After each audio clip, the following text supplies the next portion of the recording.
What is up, guys, and welcome back to the Vintage Pulse.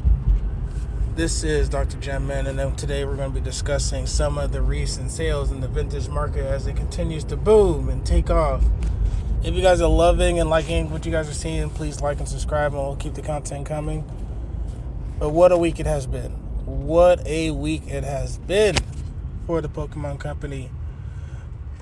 We do see some of these special cards. I might be taking screenshots as we go because these are just too fire. Ooh, this Kabutops. 7K. I thought, so if anyone knows in the comments, does Skyridge have first edition or not?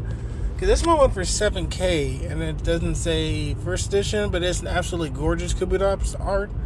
What I've been noticing is Kabutops is one of the more popular cards when it comes to Pokemon, when it comes to cards, because he is everywhere. He is definitely a dope card, definitely a cool card, but he is always a top seller. And he's not really loved like that when it comes to plushies or anything like that. So maybe it's just the design of Kabutops, but it has always been shining, always been a top card. Kingler, another expedition card, went for 2K. Let's see what this Articuno went for. 3K for the base. That makes sense because it's one of the hardest to get in PSA 10. So that is a very justified price. It does have a good artwork. I wish it was opposite of what Zapdos was, and I probably would have really went hard at this. But 3K for that. This Blastoise for $70 has always seemed like a fair deal. I mean, when you're just getting a good half heart, I don't think you can really go wrong with this. So another nice card to kind of know is a possibility to own for not a killer price. Here are some more first edition cards. I don't see... So, I love vintage. I am primarily a vintage collector now. Would I say I believe in this first edition premium? Absolutely not. I think it's... I don't remember... The only thing is, collectors as a whole do value the first print run because they still do that with sports card, like the first off the line series for like Prism and all that, and they always go for a little bit more. But I feel like the premium on these first editions is worse than sports cards. But anyone familiar, let us know. But for me, I don't know when I'm ever going to buy first edition anything, because then it just takes away my money from what I can buy for something else, especially if you like PSA 10s. Even if you like just getting raw, I don't know why I wouldn't just get it's like getting a raw near mint unlimited Charizard versus like a light play minus first edition Charizard. You might not even be able to get a light play minus with that money. So it's odd to me. I just prefer just to get the artwork the same year that it was made anyway, the same history. But maybe I'm that odd collector that just sees things in a different sense than everybody else.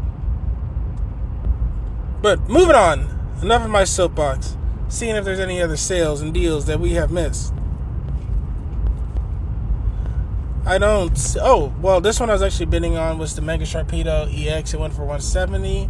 Not a bad price, but I just kept thinking, like, I think I got my bid up to $120. When I saw it was going over $150, I was like, why would I look to pick this up? Because the Mega Sceptile is about $190 I paid. So I didn't think the Sharpedo art looked that nice to compare to the Sceptile. So I just I was off on that train. This Parasect first edition again for $230. You can probably get a unlimited for $80 then. Steal. I think the first edition price is pretty good, but Parasect isn't the most popular Pokemon and probably realistically won't ever really be, but just something else if you're a 90s kid and just want to get something from your past.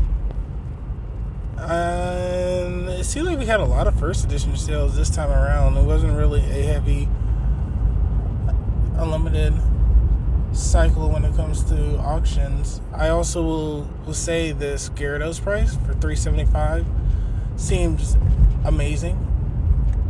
I'm gonna eye it. I'm gonna go ahead and see if there's anything I can move from my collection just to get the mega. Is this the mega, or is this a regular Gyarados? Because if this is not the mega, my point, it appears, is completely irrelevant, because this is a shining Gyarados, which is still nice. But if it was the mega shining Gyarados for $375, I would cop.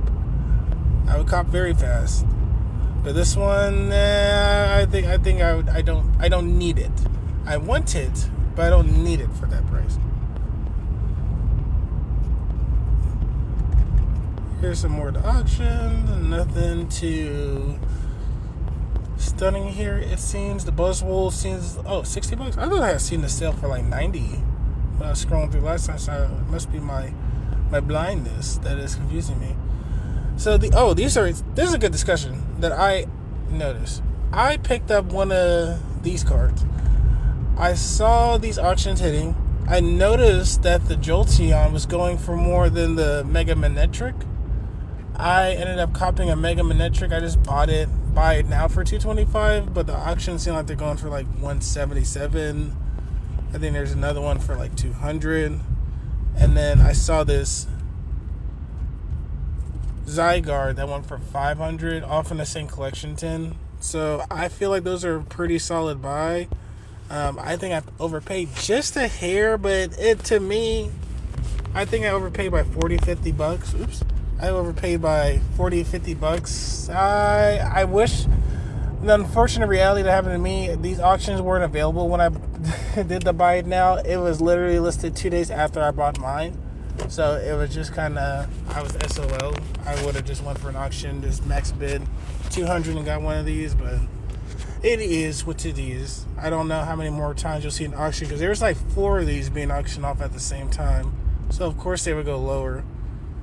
So I think it will even itself out in the grand scheme of things. It's just annoying that it decided to do that as soon as I wanted to buy it. See, this one went for $195. I would have hit one of these. I mean, the price would have been higher if I was bidding. So there's factors to all of this. That one went for $180. The Zygarde seemed like it was a good buy. The full art as well. I probably would have tried to get one of those if I had the availability. But overall, it was a fun week of watching auctions. It seemed like the market is in a good, solid place. Nothing too crazy. Look how many Mega Manectrics. Crazy when I just bought one. Now I'm so sad. But very fun. Great week. Oh, this is something else I want to talk about. So, I think we talked about it in my last video. I had bought this off eBay for $800, and now it's going for like $1,280, which is insane. It was always considered the worst holo from base set, but I guess that doesn't matter anymore. So for me, that's a win. I'll take a win of this magnitude if I just take a loss of $50, because I think that's like a $450 gain. That's not even talking about how much I got to gain in the Nidoking. So things round out in Pokemon market. You usually get more wins than losses in the current market. Maybe in a couple years you'll take more losses than wins. Let's see how our life takes us from there. But thanks for jumping in. It was always good working with you guys, seeing you guys, just having this channel, and continue to watch as we go through the marketplace of Pokemon. Peace.